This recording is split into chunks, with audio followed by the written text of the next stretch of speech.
Recently, my wife and I watched 3 films back to back to back. One of them was All Is Lost, about a man overcoming horrible ordeals at sea in order to survive. The second was Ready or Not, about a woman who gets caught up in an evil family ritual and has to fight her way out of the situation and live through the night. And the third was Jingle All the Way, which had much lower stakes than the other two. This is a 90s Christmas classic where Arnold Schwarzenegger battles Sinbad for a sold-out toy he forgot to buy his son.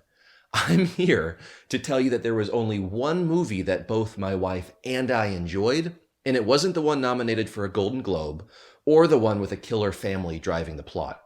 It was the one starring the Terminator. Put that cookie down! Now!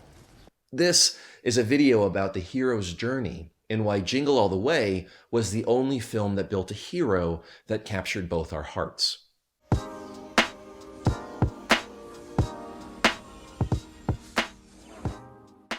But before we can get to Jingle All the Way or the other 2 films, it's important to denote some hidden magic behind filmmaking.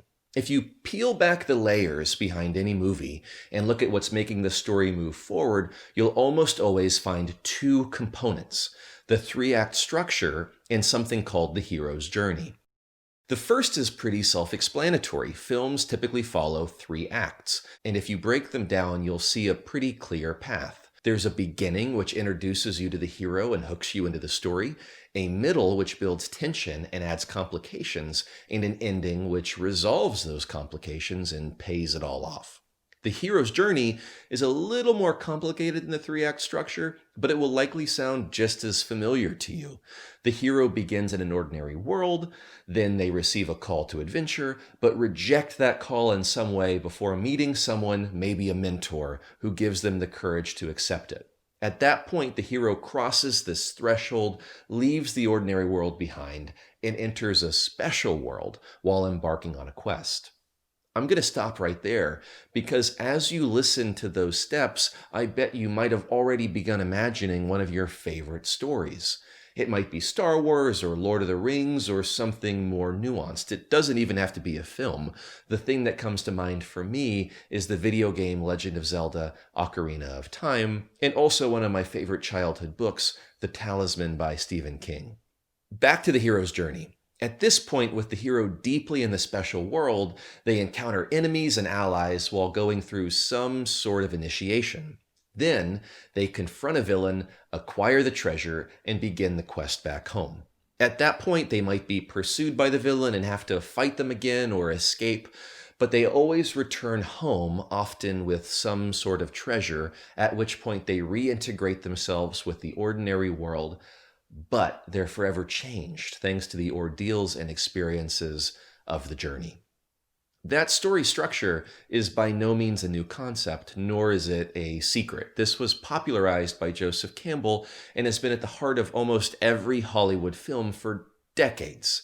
And yet, this journey is so intuitive, so simple, so meaningful that we watch it again and again and again and again, and we forget that it's the same narrative every time. Often, when you decide you want to watch a movie, what you're actually deciding is that you want to watch a conclusion. It's why we often talk about movies in terms of genre, saying, let's watch a comedy, or I'm in the mood for something with action.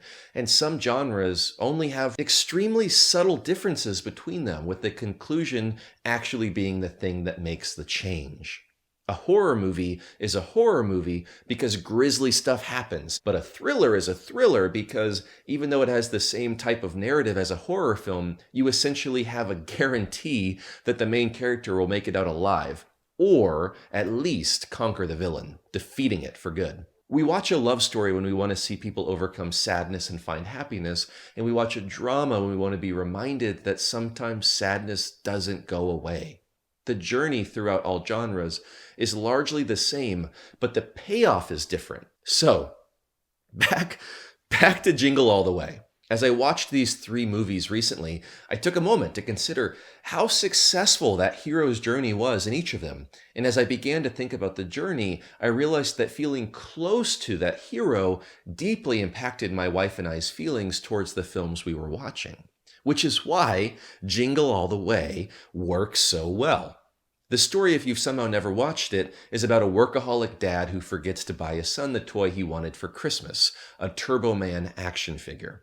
The toy is sold out everywhere, and at first he gives up on finding it until he talks with his son and recognizes that the right thing to do is give his son the time and attention that he's been giving work by going out and finding him the toy. While seeking that toy out, Arnold's character meets a post office worker, played incredibly by Sinbad, who goes from friend to foe as they compete for one of the last remaining copies of this toy. After tension is built between them, and by the way, I guess this is spoilers for a 24-year-old movie, Arnold becomes Turbo Man during a giant Christmas parade, and Sinbad becomes Turbo Man's nemesis. They fight before Arnold acquires the toy once and for all, going home with his son knowing that not only does his dad care about him, but that he's quite literally the hero of his dreams. That story is beat for beat the hero's journey, and it works. It's just so well told. Arnold takes on the quest, he leaves the ordinary world behind, he conquers the villain, and then he returns forever changed. The 90s were this golden age for this archetypal story, and even in relatively corny films like Jingle All the Way, it just works. So what about the other two films? Well, All Is Lost is a beautiful film, and it's absolutely a hero's journey, but the story might not resonate with everyone who watches it. The movie begins with this wordless crash, and the main character is instantly at odds with the sea. I loved it, but I realized that my wife never connected with the story.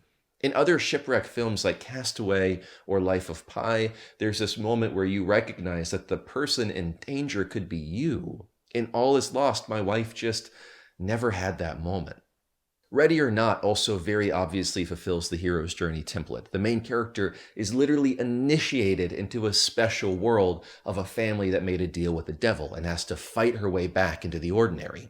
And yet, the special world felt lifeless, and I didn't find myself connecting to the hero even with the very high stakes. Stories resonate with us at a heart level. Even though when we pick a story, we're picking a conclusion, we have to be invested in that character's journey.